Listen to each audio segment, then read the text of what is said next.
Hello everyone. Hello बच्चों। तो अभी तक हमने ट्रिग्नोमेट्री के 8.1 के अब तक एक्सरसाइज 8.1 के क्वेश्चन नंबर 4 तक कर लिया।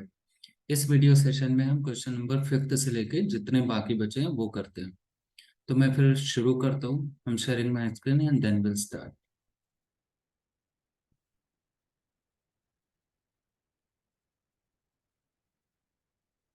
ओके। तो I hope you all are can see my screen here. So now I'll start the question number 4. We have completed till the question number 4. Now I'm going to start from the question number 5. So question number 5, here we have, it is saying, the question is, if in a figure, if sec theta equal to 13 upon 12. Okay. Question number 5 of exercise 8.1. If sec theta is 13 upon 12, so calculate all the other trigonometric identities. Calculate all others trigonometric identities. All other trigonometric identities. Trigonometric ratios. Trigonometric ratios. Hindi में इसको बोलेंगे कि अगर sec theta equal to 13/12 दिया है तो बाकी सारे त्रिकोणमितीय अनुपात ज्ञात करने हैं। कैसे शुरू शुरू करेंगे? हमें पता है कि अगर sec theta sine theta cos theta कुछ भी दिया है तो हम स्टार्ट उसे करेंगे एक राइट एंगल ट्रायंगल से। तो मैं एक राइट एंगल ट्रायंगल यहाँ पे बना देता हूँ। ठीक है।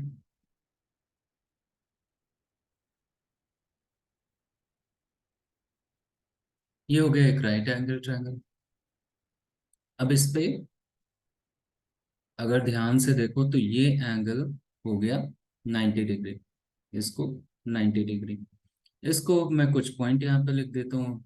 ये ए, वर्टेक्स बी और ये सी। हमें नहीं दिया था तो मैंने ऐसे ही लिख लिया। ठीक है। पर अगर ये रेशियोज ऐसे दिए हैं तो हमें इतना पता होना चाहिए कि हम कौन से ट्रायंगल की बात करेंगे। हम राइट एंगल ट्रायंगल की बात करेंगे। अब पहले ये बताइए सेक थीटा क्या होता है? तो कॉस थीटा क्या होता है बेटा? Base upon hypotenuse. Base upon hypotenuse. ठीक। अच्छा, यहाँ पर जहां से हम देखेंगे वो मान लो ये थीटा दिया हुआ है, इसको क्या बोलेंगे? थीटा। ठीक है। तो दैट मीन्स हम यहां से देख रहे हैं। तो cos थीटा क्या होता है? Base upon hypotenuse. इसको उल्टा कर दें, इसका उल्टा cos का उल्टा क्या होता है? Sec theta. अगर मैं इसको उल्टा कर दूं तो ये हो जाएगा हाइपोटेनस अपॉन बेस। यानी हाइपोटेनस कितना दिया है बेटा? 13/12। तो अगर हम यहां से खड़े होके देख रहे हैं, हम जहां पर खड़े हैं वो कौन सी साइड हो जाती है? बेस। तो ये साइड हो गई बेस। इसके सामने ये ऊंची वाली लाइन कौन सी हो जाती है? This line is perpendicular. perpendicular and this will be the hypotenuse. ठीक है। नाउ एच कर्ण, ये हो गया कर्ण, ये हो गया लंब और ये हो गया आधार। अब हमें दिया है सेक थीटा। कर्ण हमें दिया है कितना? 13। तो ये इसकी वैल्यू कितनी दी है हमें? 13 मान लिया सेंटीमीटर में। नहीं भी दिया तो कोई दिक्कत नहीं। और बेस यानी आधार कितना दिया है? 12। तो बेटा अगर कर्ण, हाइपोटेन्यूज और बेस दिया है तो परपेंडिकुलर निकाल सकते हैं? बिल्कुल निकाल सकते हैं by the theorem, with the theorem Pythagoras. So H square equal to P square plus B square, ये हमें पता है। ठीक है। देखो बार बार पाइथागोरस यूज हो रही है और क्लास 7th में ही पाइथागोरस हम पढ़ चुके होते हैं। हमें यहाँ पर क्या फाइंड करना है? पहले तो परपेंडिकुलर फाइंड करना है। तो परपेंडिकुलर इक्वल टू क्या हो जाएगा? H square minus B square, क्योंकि सबसे बड़ी साइड कौन सी है? एच। उसी में से माइनस कर देंगे तो यहाँ से पी स्क्वायर बराबर क्या आ जाएगा? H square. एच कितना है बेटा? 13 का स्क्वायर माइनस बेस कितना है? 12 का स्क्वायर। कितना आ गया? पी स्क्वायर इक्वल टू आ गया 25, 169। ये आ गया 169 माइनस 144। तो कितना आ जाएगा? 25। तो पी कितना आ गया बेटा? √25। And √25 equal to what? 5। यानी पी हमारा कितना आ गया? 5। अब हम एक एक करके सारे रेशियोज निकाल देते हैं। तो अगर साइन थीटा हमें निकालना हो, साइन थीटा क्या होता है? Perpendicular upon hypotenuse. Perpendicular upon hypotenuse. Perpendicular कितना है बेटा? 5। हाइपोटेनस कितना है? 13। Very good. Now cos theta, cos theta हमें दिया ही हुआ है। कॉस थीटा, सेक थीटा दिया है तो हम कॉस थीटा निकाल ही सकते हैं, है ना? कॉस थीटा क्या हो जाएगा? 12/13। नाउ tan थीटा क्या हो जाएगा? tan theta perpendicular upon base, perpendicular upon base. So perpendicular upon base is 5/12, 5/12।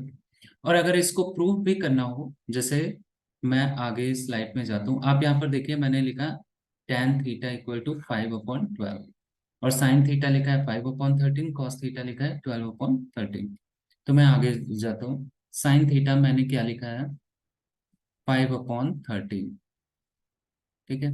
cos theta मैंने क्या लिखा है? 12/13। 12/13।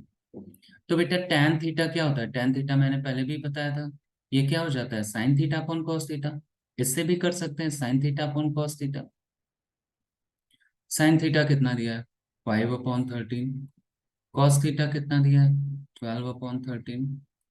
इस वाली पूरी फ्रैक्शन को ऊपर भेजेंगे तो क्या करेंगे?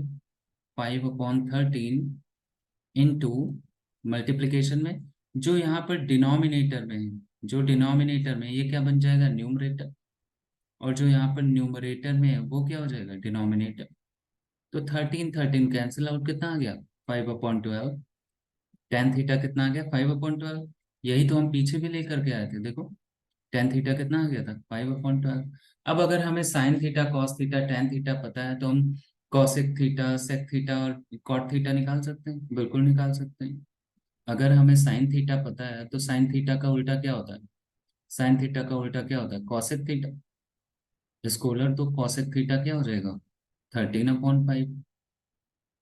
कॉस सेक थीटा हमें दिया ही था, सेक थीटा क्या हो जाएगा? 13/12। एंड tan अगर आ गया बेटा, tan ये आ गया तो कॉट थीटा क्या हो जाएगा? tan थीटा को उलट दो, यानी 12/5। Okay, so in this way we can solve this question. Now moving to the next question, which is, it is saying, मैं यहाँ पर क्वेश्चन पढ़ रहा हूँ बुक से, 6th। और ये कई बच्चों इसमें बहुत, अगर मैं देखूँ तो बहुत कंसेप्चुअल क्वेश्चन है, क्वेश्चन नंबर 6 जिसकी हम बात करने जा रहे हैं। तो question number 6 is, if angle A and angle B are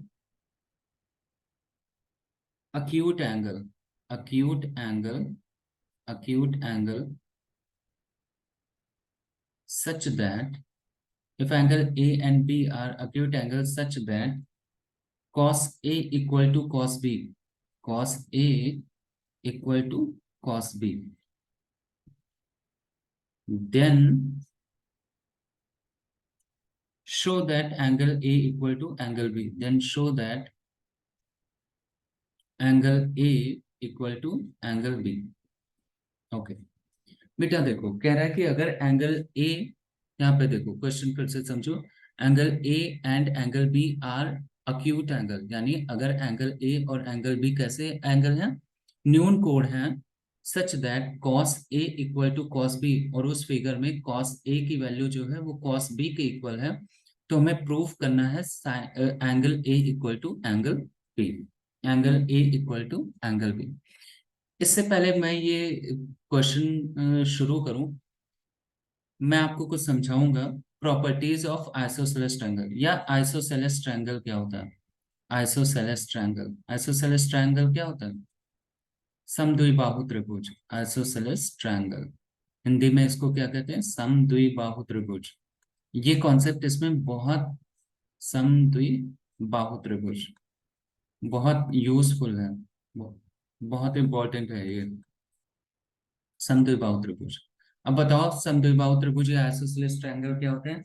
the triangle which has two sides are equal, the triangle in which two sides are equal, the triangle in which two sides are equal, two sides are equal, two sides are equal, triangle which has two sides are equal in length. Okay, मैं draw करता हूं यहाँ पर, अगर मैं इस figure को draw करूं यहाँ, तो एक ये लाइन मान लो इतनी बड़ी, और यहां से लेकर के ये एक लाइन, और द थर्ड लाइन मैं दूसरे कलर से ड्रॉ करता हूँ क्योंकि ये डिफरेंट है, ये तो सबसे लंबी ये।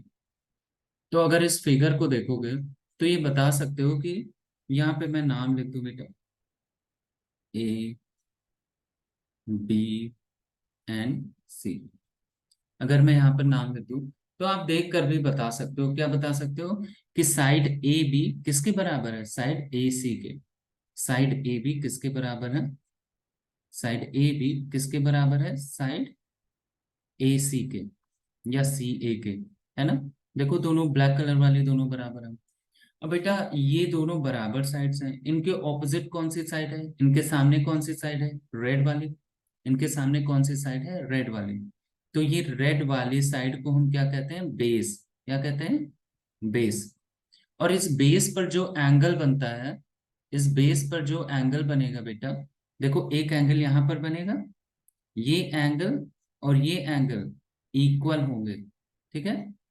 फिर से समझो, आइसोसेलेस ट्रायंगल या समद्विबाहु त्रिभुज क्या है, वह त्रिभुज जिसकी दोनों दो साइड्स इक्वल हों। The triangle in which two sides are equal, that type of triangle is called as isosceles triangle. जो दो साइड इक्वल है, उनके जो सामने की साइड है उसको हम क्या कहते हैं, बेस। उसको मैंने यहाँ पर क्या लिख दिया, बेस। और इस पे जो एंगल बनेगा बेटा, देखो एक एंगल बी पर बन रहा है, एक एंगल सी पर बन रहा है, ये कैसे होंगे, इक्वल होंगे। So angle B equal to angle C. तो आइसोसेलेस ट्रायंगल या समद्विबाहु त्रिभुज क्या होंगे, जिसमें दो साइड्स इक्वल हो और दो एंगल भी इक्वल हो। तो ऐसे एंगल क्या कहलाते हैं, आइसोसेलेस ट्रायंगल। अब मैं इस सवाल में आता हूँ, आगे बढ़ता हूँ, इस सवाल में आता हूँ। यहाँ पर बोला है कि angle A and angle B are acute angle. ये कैसे एंगल है, acute angle. Acute angle means क्या, न्यून कोण।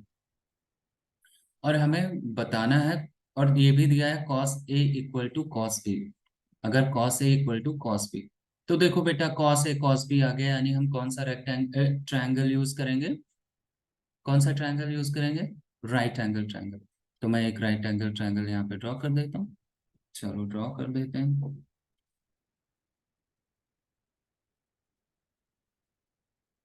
ठीक है, ये राइट एंगल ट्रायंगल मैंने ड्रॉ कर दिया।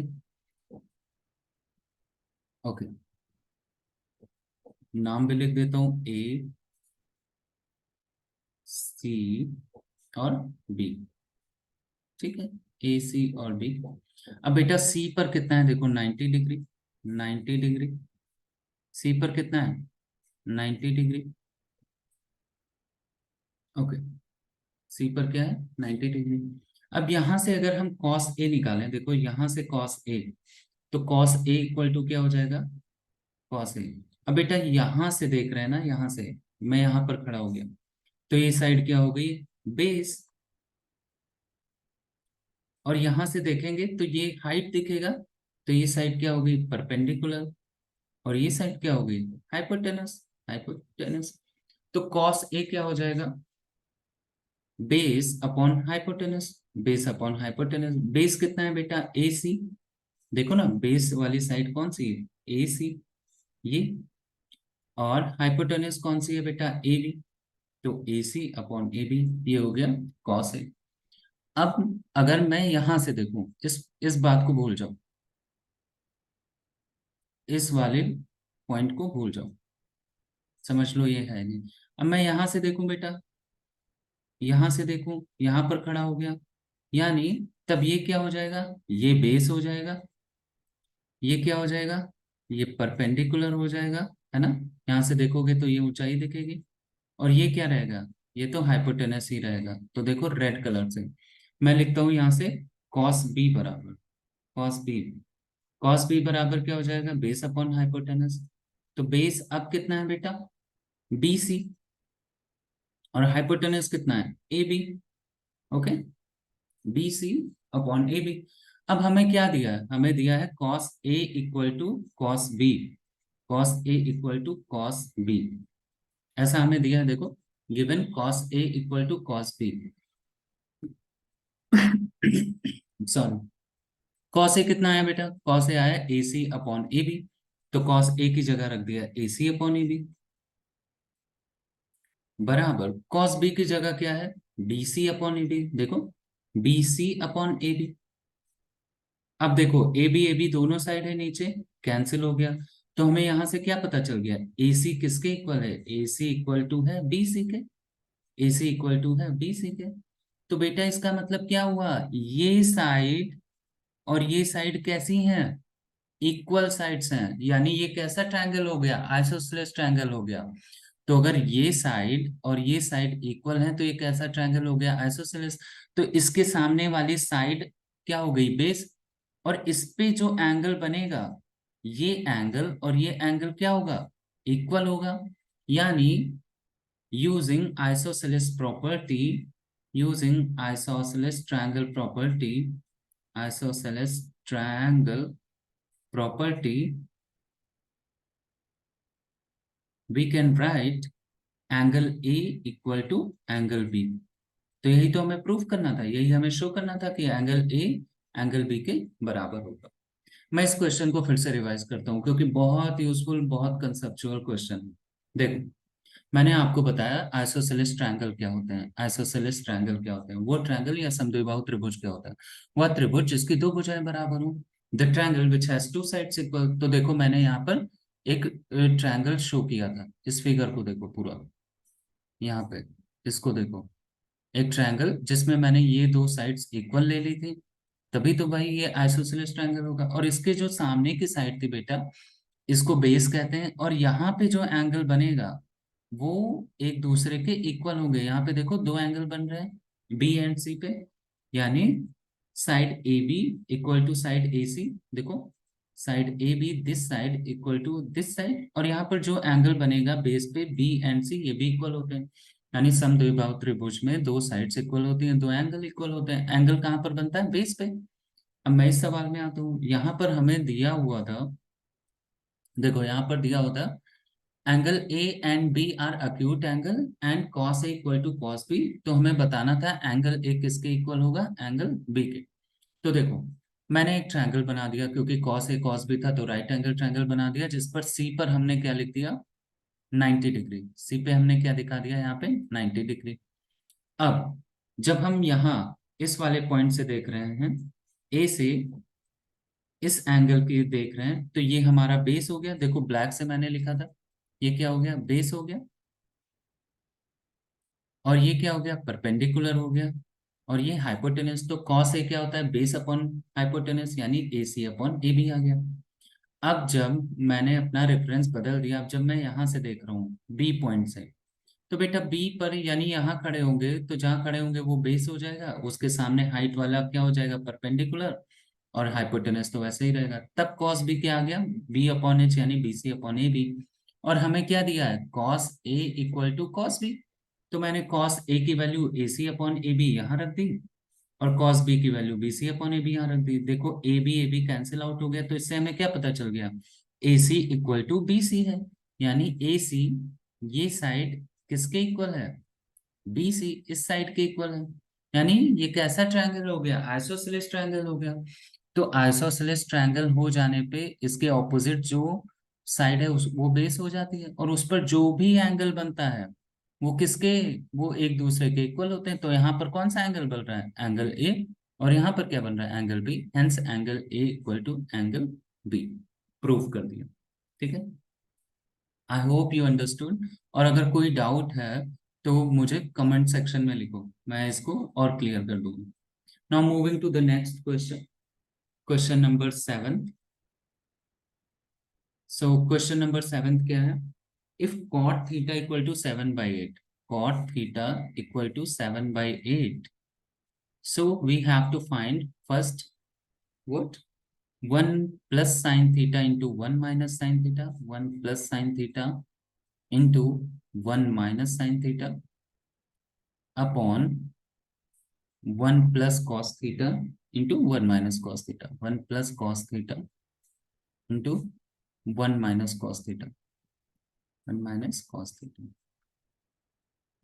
अब देखो बेटा, हमें दिया कॉट थीटा इक्वल टू 7/8, तो हमें एक ट्रायंगल जल्दी से बना लेते हैं। हमने एक ट्रायंगल बना दिया। अब क्योंकि कॉट थीटा दिया तो हम कैसा ट्रायंगल बनाएंगे? Right angle triangle. Oh okay. और ये हो गया। ठीक है, इसका मैं नाम लिख देता हूँ, ए बी सी। सी पर 90 डिग्री है और यहाँ पर एक हमने थीटा ले लिया। थीटा एंगल दिया है, थीटा कहाँ पे बन रहा है? कॉस बी पे। तो पहले तो ये बताओ टेन थीटा क्या होता है? टेन थीटा क्या होता है?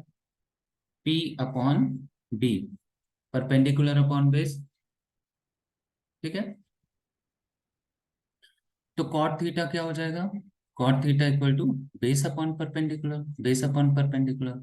और कॉट थीटा हमें कितना दिया है यहाँ से? यहाँ पे देखो कॉट थीटा कितना दिया है? 7/8, यानी 7/8। यानी बेस हमें क्या मिल गया बेटा? यहाँ से देखेंगे थीटा कहाँ पर लिखा है, यहाँ। यहाँ से देखेंगे तो ये हमारा बेस हो गया बी, ये हमारा परपेंडिकुलर हो गया, और ये क्या हो गया? हाइपोटेनस हो गया। तो यहाँ से कॉट थीटा 7/8, बेस क्या आ गया? बेस आ गया 7, और परपेंडिकुलर कितना आ गया? 8। यही तो हमें दिया हुआ। अब हमें साइन थीटा पहले फाइंड करना है, तो साइन थीटा क्या होता है? Perpendicular upon hypotenuse. हमें हाइपोटेनस पता नहीं है, तो हाइपोटेनस निकालते हैं। हाइपोटेनस कैसे आएगा? H square equal to P square plus B square. अब मैं इसको जल्दी जल्दी करता हूँ, अब इतना तो समझ में आ गया होगा। तो एच स्क्वायर कितना हो गया? पी कितना दिया बेटा? 8। 8 का स्क्वायर कितना हो जाएगा? 64। प्लस बी कितना दिया? 7। 7 का स्क्वायर कितना हो जाएगा? 49। 9। एच स्क्वायर बराबर कितना आ गया? 313। तो एच कितना आ गया बेटा? यहाँ से एच बराबर क्या आ गया? √113। एच बराबर हमें क्या मिल गया? √113। 113। ओके, तो मैं यहाँ पर लिख देता हूँ, एच हमारा क्या आ गया? √113। देखो 8 का स्क्वायर करो, 8 का स्क्वायर प्लस 7 का स्क्वायर ऐड कर दो, तो 64 प्लस 49, 113। नाउ यहाँ से साइन थीटा क्या आ जाएगा? Sine theta equal to perpendicular upon hypotenuse, perpendicular upon hypotenuse, perpendicular है 8, हाइपोटेनस है √113। कॉस थीटा क्या हो जाएगा? Base upon hypotenuse, base upon hypotenuse. Base कितना है हमारा? 7। हाइपोटेनस कितना है? 113। ओके, अब मैं नेक्स्ट स्टेप पे जाता हूँ। तो ये हमें ध्यान रखना है, ठीक है, इतनी सी बात। Sine theta equal to 8/√13। मैं यहाँ नेक्स्ट पॉइंट पे आता हूँ। साइन थीटा इक्वल टू 8/√13, ये आया है। और कॉस थीटा इक्वल टू कितना आया है? कॉस थीटा इक्वल टू, यहाँ से पीछे से देखिए, कॉस थीटा आया 7/√13। 7/√13। अब क्या दिया है? 1 + sin theta into 1 - sin theta. 1 - sin theta upon 1 + cos theta into 1 - cos theta. 1 - cos theta. Okay, अब बेटा इसको दो तरीके हैं। यहाँ पे साइन थीटा की वैल्यू रख दो 8/√13, यहाँ पर साइन थीटा की वैल्यू रख दो, यहाँ पे कॉस थीटा की वैल्यू रख दो, यहाँ पे कॉस थीटा की वैल्यू रख दो, इससे कर सकते हैं। या फिर अगर आप इसको देखें तो ये किस फॉर्म में लिखा है? ये पहला वाला लिखा है a + b, और सेकंड वाला किस में लिखा है बेटा? ये लिखा है a - b। तो a + b and a - b, नीचे आ जाओ। ये किस फॉर्म में लिखा है? a + b, और ये किस फॉर्म में लिखा है? a - b। तो आप बताओ, a + b into a - b क्या होता है? a + b एक ब्रैकेट में इंटू a - b क्या होता है? a² - b², यही तो होता है। ठीक है, तो अगर मैं ऊपर 1 + sin थीटा 1 - sin थीटा को लिखूं, तो a² क्या है? 1 - sin²थीटा। sin²थीटा। और एक चीज यहाँ पे देखो, साइन थीटा का स्क्वायर करेंगे तो ये हमेशा होता है साइन का स्क्वायर थीटा। कभी थीटा के ऊपर स्क्वायर नहीं आए। अगर मैं साइन ए का स्क्वायर करूं, साइन ए का होल स्क्वायर करूं, तो बेटा केवल साइन के ऊपर स्क्वायर आएगा, साइन स्क्वायर ए के ऊपर कभी नहीं आएगा। एक और, अगर मैं साइन सी का स्क्वायर करूं बेटा तो क्या हो जाएगा, साइन स्क्वायर सी, साइन स्क्वायर सी, सी के ऊपर नहीं आएगा। ये चीज ध्यान रखना, ये जरूरी बात है, ये आनी चाहिए। तो हो गया 1 - sin² थीटा, ऐसे 1² - cos² थीटा, है ना। ठीक है, 1 का स्क्वायर 1 साइन थीटा कितना है बेटा, 8/√13, यानी 8/√13 का क्या, होल स्क्वायर, है ना। ओके, अपॉन 1 - 7/√13 का होल स्क्वायर, 113 का होल स्क्वायर। आगे बढ़े। ओके, तो हमें क्या आ गया, 1 - 8/√13 का 113 का होल स्क्वायर, ये पूरे का होल स्क्वायर, अपॉन 1 - 7/√113 का होल स्क्वायर। इसको सॉल्व करते हैं बेटा। 1 - 8 का स्क्वायर कितना हो जाएगा, 64, और अंडर रूट 113 का स्क्वायर क्या हो जाएगा, अगर कोई संख्या अंडर रूट में है इसका स्क्वायर करोगे तो क्या हो जाता है, वही नंबर मिल जाता है। ये आ गया 113, अपॉन 1 - 7 का स्क्वायर 49, और अंडर रूट 113 का स्क्वायर नीचे तो 113। इसको सॉल्व करते हैं, ऊपर एलसीएम लेंगे 113 आ जाएगा, 113 - 64 पूरे का नीचे, यहाँ पे करेंगे तो फिर से 13 आ जाएगा, 113 - 49। ओके, यहाँ पे कितना आ गया, 49/113, पूरा डिवाइडेड बाय 64/113। अब बेटा इस पूरे को ऊपर भेजो तो क्या हो जाएगा, मल्टीप्लीकेशन में जाएगा। मैं यहाँ पे करता हूँ, मल्टीप्लीकेशन में जाएगा तो ये आ जाएगा 49/113, इंटू मल्टीप्लीकेशन में जो न्यूमरेटर है वो डिनोमिनेटर में, देखो जो डिनोमिनेटर है इसको न्यूमरेटर में लिख दो, और जो न्यूमरेटर है इसको डिनोमिनेटर में लिख दो, अपॉन 64। 113 कैंसिल आउट हो गया, तो आंसर क्या आ गया, 49/64। तो आंसर क्या आ गया, 49/64। Okay, I hope you understood.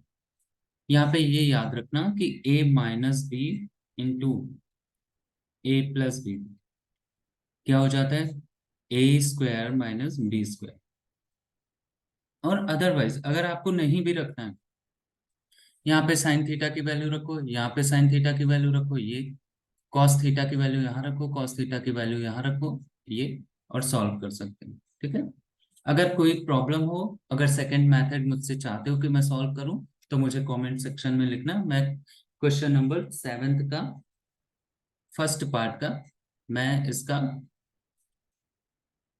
Second method से भी कर दूंगा। अब इसमें सेकंड पार्ट था बेटा, इसमें एक और चीज था, सेकंड पार्ट था, क्या फाइंड आउट करना था, कॉट स्क्वायर थीटा। तो बेटा कॉट स्क्वायर थीटा क्या होता है, कॉट थीटा क्या होता है, cos theta upon sine theta, है ना, cos theta upon sine theta, है ना।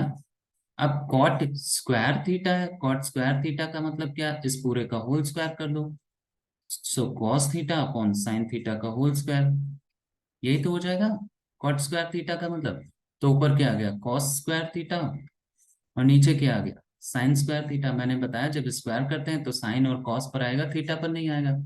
और हमें क्या पता है कॉस थीटा क्या होता है बेटा, कॉस थीटा अभी तक हमने क्या निकाला था, इसी सवाल में है, कॉस थीटा हमने क्या निकाला था, देखो 7/√13, और साइन थीटा क्या निकाला था, 8/√13। तो हम यहाँ पे डायरेक्ट वैल्यू रख देंगे, देखो कॉस थीटा आया था 7/√13, एंड साइन थीटा क्या आया था, 8/√13, 8/√13। ओके, तो यहाँ पे कॉस स्क्वायर थीटा यानी 7/√13 का होल स्क्वायर। ओके, और साइन थीटा क्या हो जाएगा, साइन स्क्वायर थीटा 8/√113 का होल स्क्वायर। ठीक, अब इसको मैं यहाँ पे सॉल्व करता हूँ इधर, तो ये क्या आ जाएगा, 49/100 हट जाएगा, 113/64/113। बेटा इस पूरे को फिर से ऊपर भेजो, तो ऊपर भेजेंगे क्या हो जाएगा, ये तो ऐसे ही रहेगा, 49/113 इंटू यहाँ पे क्या होगा, जो न्यूमरेटर है वो डिनोमिनेटर में चला जाएगा और जो डिनोमिनेटर है वो न्यूमरेटर, तो डिनोमिनेटर न्यूमरेटर और जो न्यूमरेटर है वो क्या हो गया, डिनोमिनेटर, अंश तथा हर में। इसको इसको काट दिया, क्या आ गया, 49/64। तो दोनों का आंसर क्या आ गया, 49/64, सेम ही आ गया। ठीक है, अब चलो नेक्स्ट क्वेश्चन पे आते हैं, question number 8। Question number 8, it is saying 3 cot a equal to 4। 3 cot a equal to 4। तो हमें फाइंड करना है, हमें चेक करना है, चेक कि 1 - tan² a upon 1 + tan² a किसके इक्वल हो जाएगा, cos² a minus sin² a, cos² a minus sin² a, cos² a minus sin²a। हमें चेक करना है कि 1 - tan² a upon 1 + tan² a किसके इक्वल हो जाएगा, cos² a माइनस sin²a। तो बेटा देखो यहाँ से cot 3 cot a equal to कितना दिया, 3 cot a इक्वल टू 4। मैं सोल्यूशन बता रहा हूँ, सोल्यूशन। तो कॉट ए बराबर क्या हो जाएगा, कॉट ए बराबर, देखो बराबर में 4 पहले से ही था, 3 इधर मल्टीप्लीकेशन में है बेटा, इक्वल टू के दूसरे साइड जाके क्या हो जाएगा, डिवाइड हो जाएगा। तो कॉट ए कितना आ गया, 4/3। अब कॉट ए आ गया तो कॉट ए किसका उल्टा होता है, tan ए का। तो tan ए बराबर क्या हो जाएगा, इसको उलट दो, इस पूरे फ्रैक्शन को उलट दो। तो ये क्या हो जाएगा, 3/4, जो न्यूमरेटर है उसको डिनोमिनेटर और जो डिनोमिनेटर है उसको न्यूमरेटर। तो हम पहले 1 - tan² a निकालते हैं, 1 - tan² a यानी 3/4 का होल स्क्वायर, है ना। देखो tan a आ गया था, इसका स्क्वायर कर देंगे, एंड 1 + 3/4 का होल स्क्वायर। ये कितना आ जाएगा, ये आ गया 1 - 9/16 अपॉन 1 + 9/16, है ना। तो ये कितना आ गया बेटा, ऊपर एलसीएम लिया 16, 16 - 9 अपॉन नीचे एलसीएम लिया 16, 16 + 9। ओके, तो ये आ गया हमारा 16 - 9 7/16, पूरा डिवाइडेड बाय 25/16। इस पूरे को बेटा ऊपर भेजो तो क्या हो जाएगा, मल्टीप्लीकेशन में आ जाएगा, यानी 7/16 इंटू 16/25, और जो न्यूमरेटर है वो डिनोमिनेटर और जो डिनोमिनेटर है वो न्यूमरेटर में बराबर। तो 16 16 विल गेट कैंसिल आउट, कितना आ गया, 7/25। तो 1 - tan² a upon 1 + tan² a कितना आ गया, 7/25। यानी अगर cos² a minus sin² a भी 7/25 आ जाए तो ये इसके इक्वल होंगे। अब हमें cos और sin a की वैल्यू फाइंड आउट करनी है, तो हम फिर से एक ट्रायंगल बनाएंगे, राइट एंगल ट्रायंगल ये, और हम यहाँ पर लिख देते हैं ए बी एंड सी। अब देखो बेटा हमें दिया क्या था, हमें दिया था cot 3 cot a equal to 4, ये दिया हुआ था। और यहाँ से हमें क्या पता चल गया कि cot a इक्वल टू 4/3। और cot क्या होता है, tan का उल्टा, cot tan का उल्टा, tan क्या होता है, p/b, यानी परपेंडिकुलर अपॉन बेस। सो कॉट क्या हो जाएगा, बेस अपॉन परपेंडिकुलर। अब बेटा ए यहां से देख रहे हैं, देखो सारा एंगल ए है, तो ये क्या हो गया, बेस, ये हो गया परपेंडिकुलर, और ये क्या हो गया, हाइपोटेनस, हाइपोटेनस। तो बेस हमें कितना दिया है, बेस हमें दिया है 4, और परपेंडिकुलर कितना दिया, 3। और h जब हम निकालेंगे h² equal to p² + b² से, तो h बराबर आ जाएगा 5। यानी हमें यहाँ से पता चल गया, अब मैं आगे करूँ या मैं इतना हटा देता हूँ, आपने तो लिख ही लिया होगा, मैं इतना हटा देता हूँ। हमें बस ये पता है कि इस पूरे की वैल्यू कितनी आ गई है, 7/25। ठीक है, 1 - tan² a upon 1 + tan² a की वैल्यू कितनी आ गई है, 7/25। देखो ये लिखा है 7/25, इसको भी हटा के इधर लिख देता हूँ। ये कितनी आई है, इस पूरे की वैल्यू कितनी आई है, 7/25। ओके, अब बेटा कॉस ए यहाँ से क्या हो जाएगा, इस फिगर से कॉस ए क्या आ जाएगा, कॉस ए, कॉस बराबर क्या होता है, sine cos tan, base upon hypotenuse, base upon hypotenuse. Base कितना है 4, हाइपोटेनस कितना है 5। ओके, एंड साइन ए क्या आ जाएगा बेटा, साइन ए, तो साइन ए आ जाएगा perpendicular upon hypotenuse, perpendicular upon hypotenuse, hypotenuse यानी 3/5। अच्छा, हमें क्या निकालना है, कॉस स्क्वायर है। कॉस स्क्वायर है क्या हो जाएगा, 4/5 का whole square, minus sine square है। साइन ए आया 3/5, तो साइन स्क्वायर है क्या हो जाएगा, 3/5 का होल स्क्वायर, है ना बेटा। चलो, ये क्या हो गया, 16/25 माइनस 9/25, 25 एलसीएम ले लिया, तो ऊपर क्या आ गया, 16 - 9, एंड 16 - 9 कितना आ गया बेटा, 7/25। यानी यहां से देखो तो 1 - tan² A/1 + tan² A किसके इक्वल आ गया, कॉस स्क्वायर ए माइनस साइन स्क्वायर ए। क्यों, क्योंकि 1 - tan² A/1 + tan² A भी 7/25 आया है, और कॉस स्क्वायर ए माइनस साइन स्क्वायर ए भी कितना आया, 7/25, हेंस ये इक्वल हो गए। ठीक है, चलो नेक्स्ट। अब इसके बाद दो क्वेश्चन और बचे हैं, जिसमें 9, 10 एंड 11 कुछ प्रूफ कराने होंगे। उसको मैं नेक्स्ट वीडियो में करता हूँ, अदरवाइज ये बहुत लंबा हो जाएगा। ठीक है, तो अगर कहीं कोई डाउट है, कोई प्रॉब्लम है, तो मुझे कमेंट सेक्शन में बताओ, मैं सारे डाउट, और या फिर चाहते हो कि दूसरे मेथड से सॉल्व करें तो उससे भी करते हैं। ठीक है, till the time revise all the concept, try to solve the question with me, और मिलते हैं नेक्स्ट वीडियो में।